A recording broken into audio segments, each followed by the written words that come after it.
नमस्कार. माझ्या यूट्यूब चॅनलमध्ये तुम्हा सर्वांचे खूप खूप स्वागत आहे.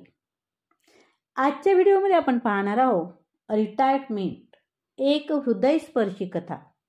सेवानिवृत्तीनंतर घरात होणारे बदल. चला तर मग. बरेच लोक निवृत्तीकडे वर्षानुवर्ष केलेल्या कठोर परिश्रमाचे अंतिम बक्षीस म्हणून पाहत असतात आणि ते खरेही आहे. इतक्या वर्षाच्या दैनंदिन कष्टानंतर तुम्हाला नवीन छंद जोपासण्यासाठी, प्रवास करण्यासाठी आणि तुमच्या मित्रासमवेत वेळ घालवण्यासाठी, तसेच कुटुंबासोबत आराम करण्यासाठी अखेर वेळ मिळतो.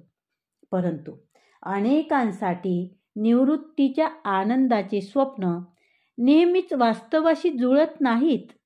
तुमच्या नवीन स्वातंत्र्याची आणि आरामदायी वेळापत्रकाचा स्वीकार करण्याऐवजी तुम्ही तुमच्या नवीन समस्येशी जुळवून घेताना एकटे आणि दुःखी वाटू लागतात. या भावना धक्कादायक असू शकतात आणि अशा टप्प्यावर पोहोचल्यानंतर आनंदी नसल्यामुळे तुम्हाला दुःखी आणि गोंधळलेले वाटू लागते. निवृत्तीबद्दलचे सत्य हेही आहे की सुरुवातीला अनेकांना दुःख आणि नैराश्याच्या भावनांचा सामना करावाच लागतो.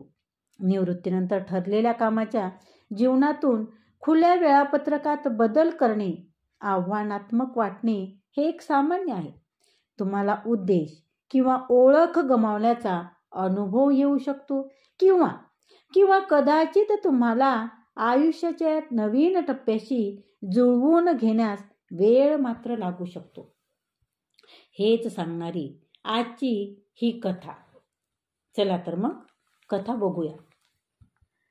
मी रिटायर झालो आहे. खूप आनंद झाला, खूप खुश झालो. वाटलं चला आता उरलेलं आयुष्य मुलांसोबत, बायकोसोबत मस्त घालवावं.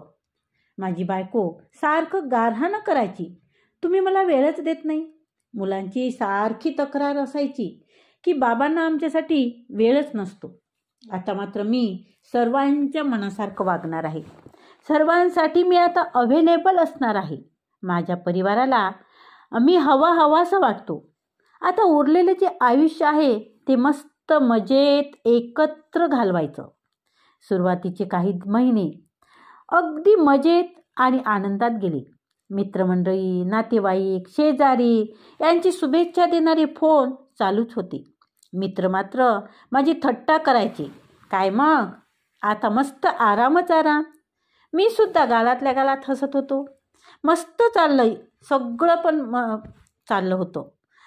पण माहीत नाही काय झालं, घरात सगळं खेळीमेळीचं वातावरण एकदम बदलून गेलं. त्यात तणाव जाणवू लागला. आता गोष्टी वेळेवर घडत नव्हत्या. वेळेवर घडणंसुद्धा कमी झाल्या. घड्याळाची काटे वेगळीच वेळ खुणावत होतं.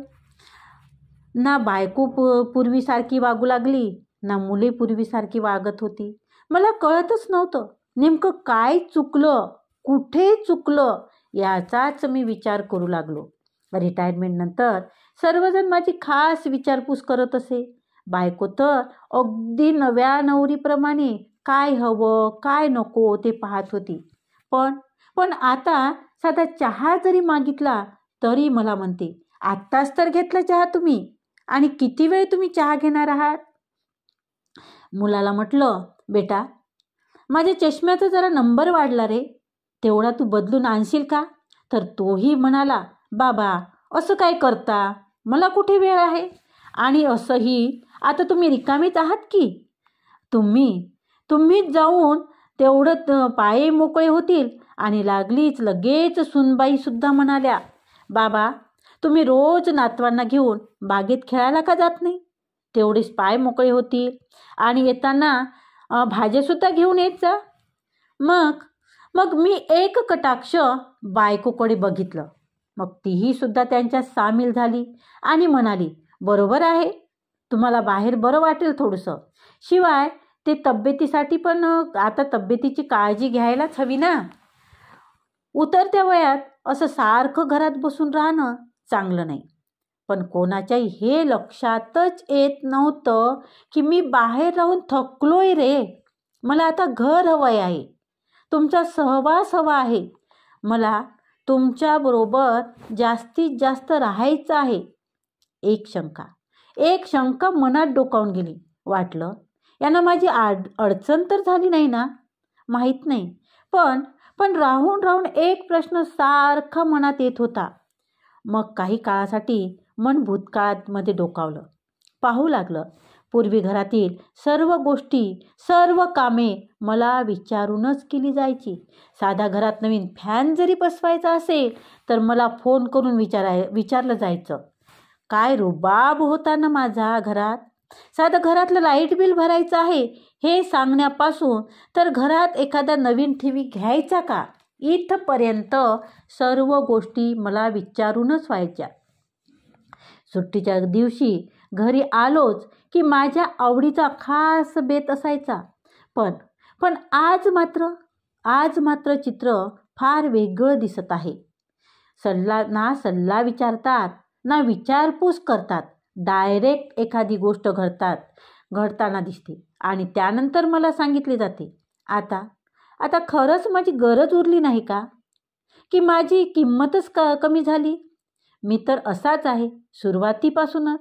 मग अचानक काय घडलं. मान्य आहे की मी आता जास्त वेळ घराबाहेर राहायचो तेव्हा तुम्हाला जास्त वेळ नाही देऊ शकत होतो. पण हे सर्व मी तुमच्यासाठीच केलं ना. बायकोपासून मुलांपासून दूर राहून नोकरी केली.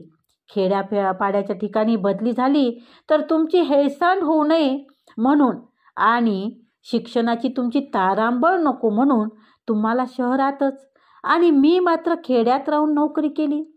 तिथे ना जेवणाची सोय होती ना हॉटेलची आणि आहे त्या परिस्थितीत मी राहिलो. कोणासाठी? तुमच्यासाठीच ना, आपल्या परिवारासाठीच केलं ना मी हे सर्व. 4 दिवस सलग सुट्ट्या भेटल्या की तुमच्या भेटीची ओढ लागायची म्हणून धावत मिळेल ती बस पकडून तुमच्याकडे यायचो. तेव्हा तुम्हाला किती अप्रूप वाटायचं.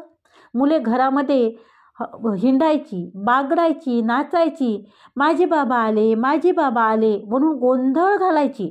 बायकोलाही आनंद व्हायचा. मग आता काय झालं. आता तर मी कायमच आलो ना तुमच्याजवळ.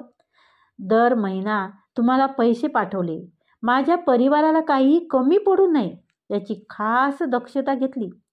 तुम्हाला हौस-मौज करता यावी, बाहेर फिरता यावं, तुम्हाला योग्य शिक्षण घेता यावं यासाठी आयुष्यभर कष्ट केले.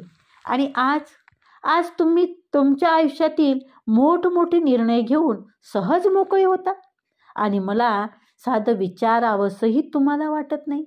पूर्वी मीच होतो, आजही मीच आहे. मी नाही बदललो.